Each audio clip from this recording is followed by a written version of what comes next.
Nazi साहब, हमारे साथ राजा जफरुल हक साहब भी जो पार्टी के चेयरमैन हैं, उनका ये ओहदा बरकरार है, वो भी हमारे साथ मौजूद हैं। हम उनसे बात करेंगे। राजा साहब, आप नाजी साहब की गुफ्तगू आपने सुनी, आपके ख्याल में जो पार्टी का आपका एक पूरा प्रोसेस हुआ और आपके वर्कर्स वहां पे मौजूद थे, वो आप उसको उसके ऊपर कैसे उसको एनालाइज करेंगे कि क्या ये स्टेप फॉरवर्ड है PMLN के अंदर?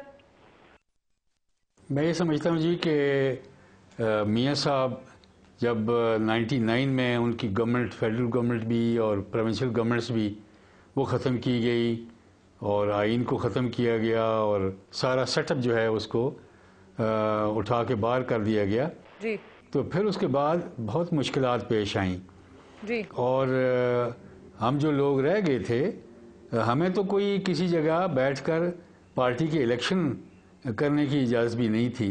सही है। तो उसके बावजूद हमने 2001 में इलेक्शन करवाए, फिर 5 साल के बाद हमने 2006 में यहीं इस्लामाबाद में इलेक्शन करवाए और जो लोग चले गए थे उनकी तो हम नहीं कह सकते, लेकिन जो लोग मौजूद थे बल्कि और लोग शामिल हुए, उन्होंने बड़े जोश व खरोश से उन इलेक्शंस में हिस्सा लिया था जी। उसी ज़माने में हमने कॉन्स्टिट्यूशन भी अमेंड की थी और चेयरमैन का ओहदा भी 2001 में हमने नया क्रिएट किया था, पहले इससे ओहदा था ही नहीं जी।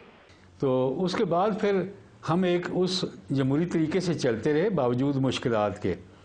अब जो मियाँ साहब तशरीफ़ लाए तो फौरी तौर पर फिर उनके कागजात भी मुस्तरद हो गए, उन्हें इलेक्शन भी न लड़ने दिया गया।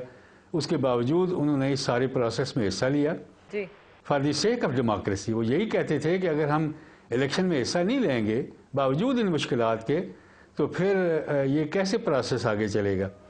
तो आपका ख्याल है कि पार्टी की परसवेरेंस है कि ये यहाँ तक पार्टी पहुंची है, इसके बावजूद कि बहुत मुश्किलात हुई, स्पेशली जिस वक्त मार्शल लॉ का दौर था।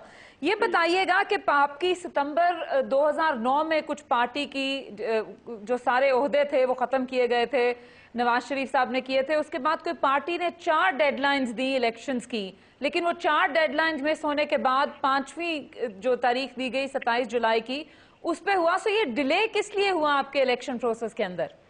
गुजारिश ये जी कि जो इस दौरान मियाँ साहब की गैरहाज़िरी के दौरान और वो जो सख्त हमारे ऊपर प्रेशर्स थे, उनकी वजह से अगर कोई आदमी ज़्यादा एक्टिविटी दिखाता था वो गिरफ़्तार हो जाता था। मैं भी बेशुमार दफ़ा नज़रबंद हुआ, यहाँ से ले गए वगैरह। इसी तरह बाकियों के साथ भी यही होता रहा जी। इसलिए ये कोई आसान काम नहीं था उस प्रोसेस को जारी रखना। लेकिन उसके बावजूद फिर मियाँ साहब जब तशरीफ़ लाए तो हमने फिर पार्टी की रीऑर्गेनाइजेशन शुरू की और 2009 रमज़ान के महीने में ही पार्टी के सारे अहदे तोड़ दिए गए थे। 2 राय थी उस वक्त। एक ये था कि कोई ऐसा तरीका इख्तियार किया जाए कि जो थोड़ा इनएक्टिव हैं उनको एक तरफ करके जो एक्टिविटी करने वाले लोग हैं उन्हें आगे लाकर नए लोग आए हैं जी आपकी पार्टी के कारकुनान के अंदर? कारकुनान के अंदर आए हैं, लीडरशिप के अंदर आए हैं, MNAs आए हैं, MPAs आए हैं।